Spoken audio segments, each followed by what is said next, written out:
Миллиондаған қазақстандықтардың кумиріне айналған Джеки Чан елордамызға келді.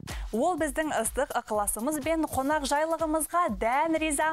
Экспо 2017 көрмесі аясында меймандатып келген актер Қытай киносы фестивалінің ашылуына қатысты.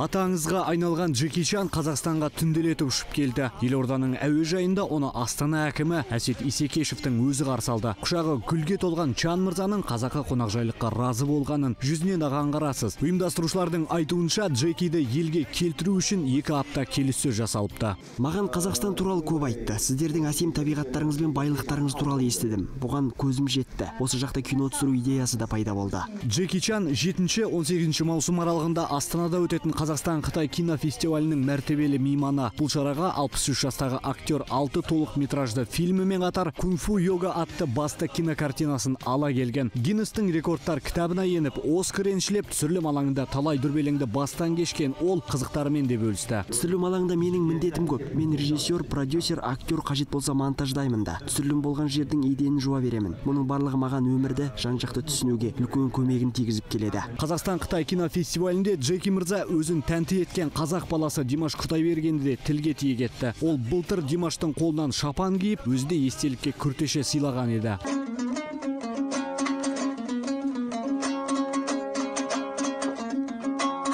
Фестиваль қонақтары үшін Джеки Чанның көсіле ән салып, кейін оған Димаштың қосыла шырқауы да үлкен сый болды.